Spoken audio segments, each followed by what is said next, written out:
run extended sort of sprint workshops where I would teach usually entrepreneurs how to create and deploy their own webinars and live events, like structured sales kind of webinar type stuff, right?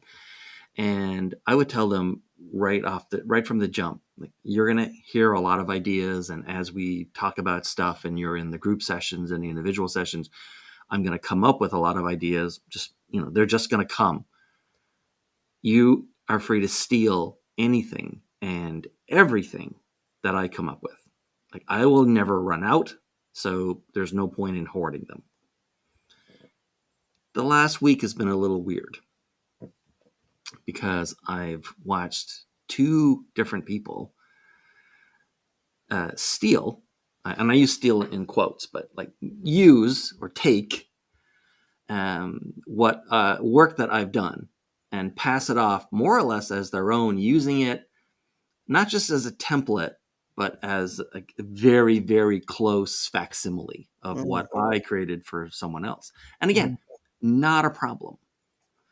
But what you end up with is my drive to Keystone, Colorado. So do you know where Keystone, Colorado is? You ever heard of Keystone? Roughly. Keystone is a little town up in the Rockies. It's about 8,000 or 8,500 feet above sea level, like way higher than Denver. And you actually fly into Denver and then like drive up for hours to get to Keystone. And it's kind of like a little resort town. There's a little convention center there. Keystone, I was there several years ago. And Keystone is the only place in the contiguous United States, the continental US, where I've ever experienced freezing temperatures in August.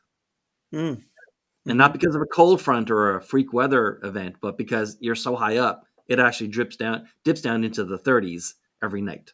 You got to come to New Hampshire. Yeah, I don't think so. Mount Washington. I think I'll pass. Very similar.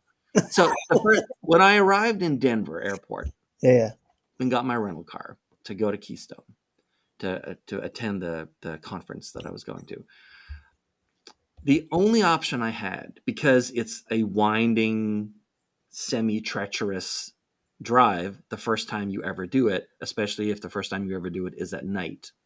Then what you end up doing in a situation like that, and it's the only rational situation to do, is hugging the guardrails. Now, as you can imagine, it's all mountain roads, so there's guardrails almost the entire length of the road, because at some point, you don't drive through a mountain to get up to the top, you drive around it, right?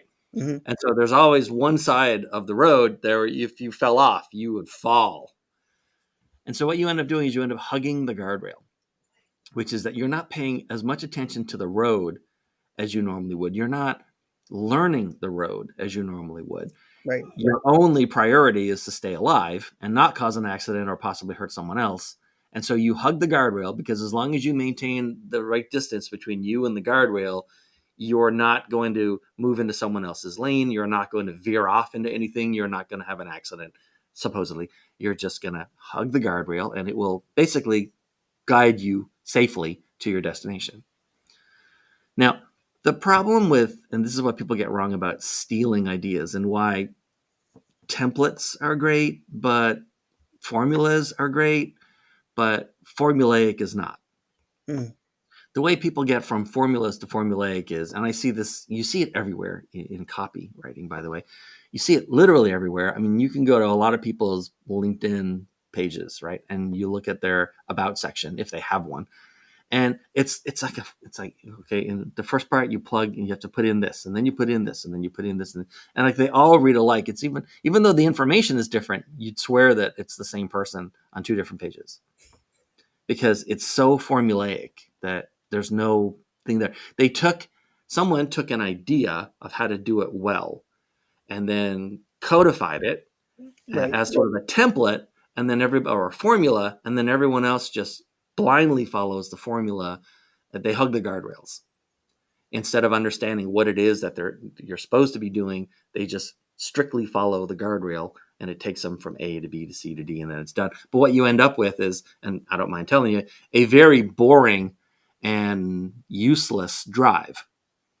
By the time I got to Keystone that night, I mean, I could not have really told you anything particularly useful about the drive up. I wasn't even paying attention to anything except the guardrails as I drove up the mountains. So, step one in stealing ideas and concepts is to, yes, you have to pay attention to the guardrails, but try to get through that as quickly as possible, because there's a reason for everything that's in there, and that's what you're trying to get to. Not just, you're trying to get to the formula, not just being formulaic. Then the second concept is understanding the context of the other person. Mm-hmm. I was having a conversation with a client. They're a streaming video service, and they were talking about what the user sees on screen when they sit down on the couch. And I said, well, what kind of context are we talking about? Like, what is their context? And they hadn't really ever thought about the context. They thought about the person, but not the context the person's in. I say, well, like, look at it this way. It's a very different experience for me choosing a program when it's me choosing one on my iPad versus me on a couch in a room with 3 other people, where suddenly I have to care about, A, it's noisier, probably. B, there's conflicting opinions. C, I'm trying to find something with a consensus, Right. so that everyone will want to watch it, or at least not hate watching it. Like, it's a very different context. And so we want to think about whether we want to use different wording when someone is reading a description of a program or interacting with the service on an iPad or a phone or even a laptop versus what they're seeing on a Roku or an Apple TV or a smart TV.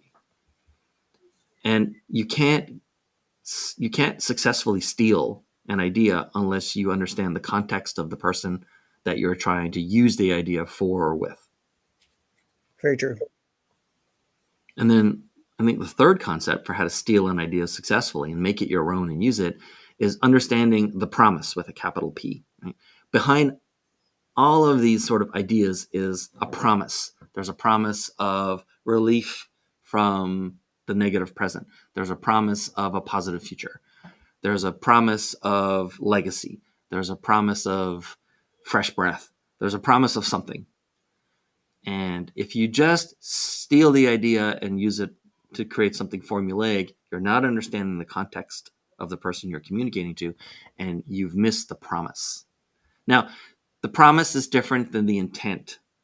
The intent might be, I want to communicate that I'm a dynamic. I hate using these words. I can't even say them properly without feeling like, blah, right? Like creative self-starter, blah, blah, blah. Oh, yeah.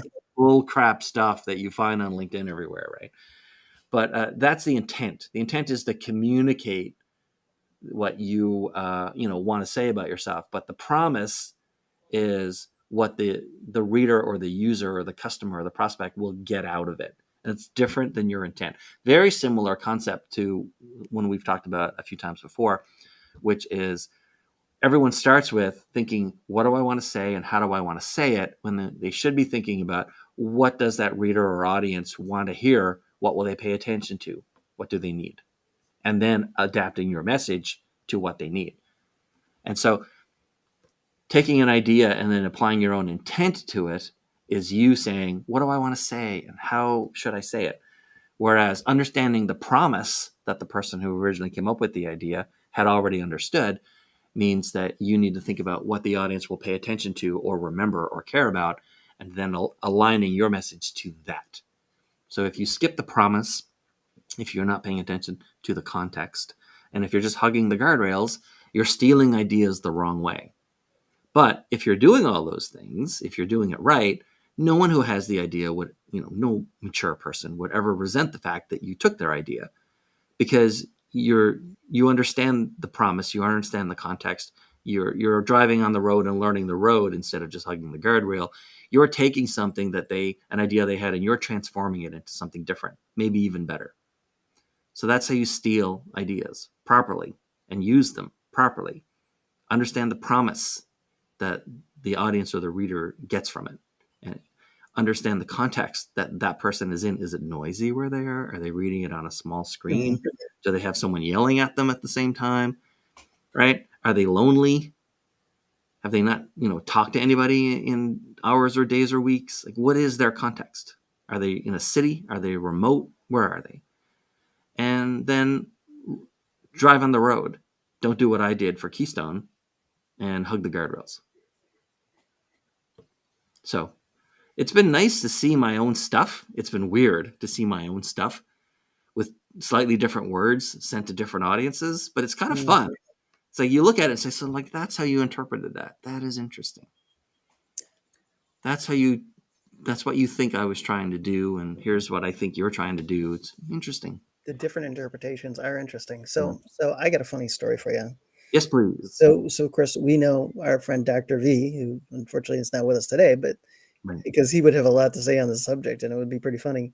But we know what a hyper commenter he is. He likes to go along and he's he's commenting about this, commenting. Dr. V, he comments on he comments on the content. He also comments on his own comments.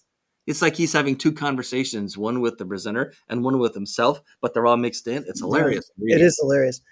But what's really funny to watch in real life is when people take his comments and use them in their own webinar.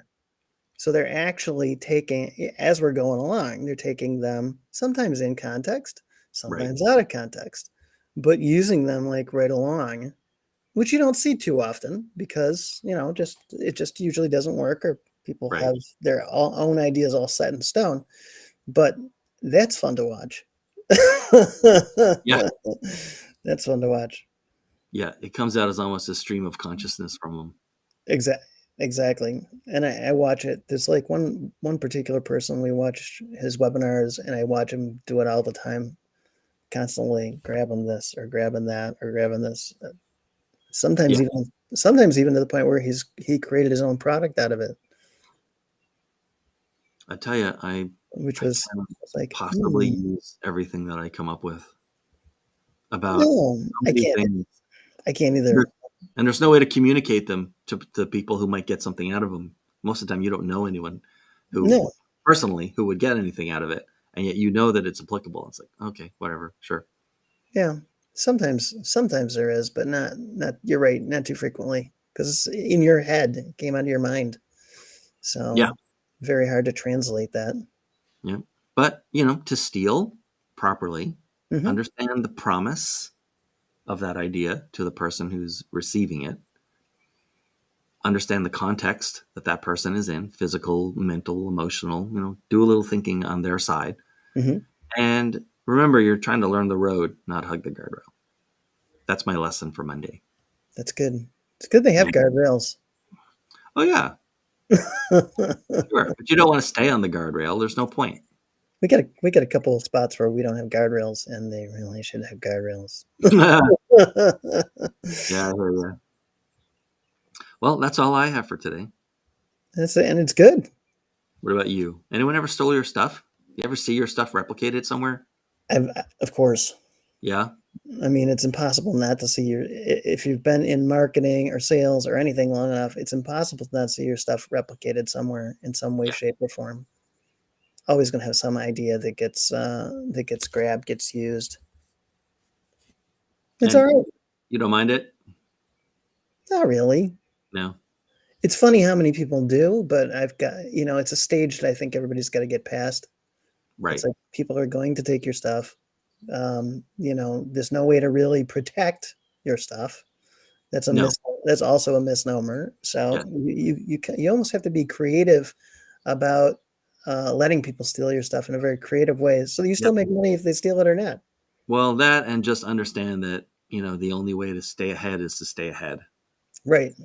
When it comes to creativity and new ideas and applying them and being, you never want to be in the middle of the road on anything. It's the most dangerous place, right? Cars coming in both directions and you're in the middle. Yep. But and you're right there. The only way to stay ahead is to continuously, work and push to be the next thing and do the next thing. Right. And you can't get offended or uptight when people. No, there's no point. It'll just take time away from coming up with your next good idea. Exactly. So just keep coming up with good ideas and don't worry about what happens. Yeah. All right. That's it for me. Is that it for you? That's it for me. That's all I can add. All right. I think that is going to cap it for today. Sounds good. All right. And tomorrow is Social Tuesday. Ooh. Social Tuesday. Yeah. Last time was the first time. I think we were a little rough on it. This time we're gonna, I'm gonna rely on you guys to come up with examples. Dr. V caught on. Best way to steal ideas is from talking to me. Yeah. Yeah, we were just talking about you. Or I was just talking about you. You probably noticed. But sounds good. So get ready to pick some good stuff for tomorrow. It's gonna be fun. Yep. All right. Thanks, everyone. See you tomorrow.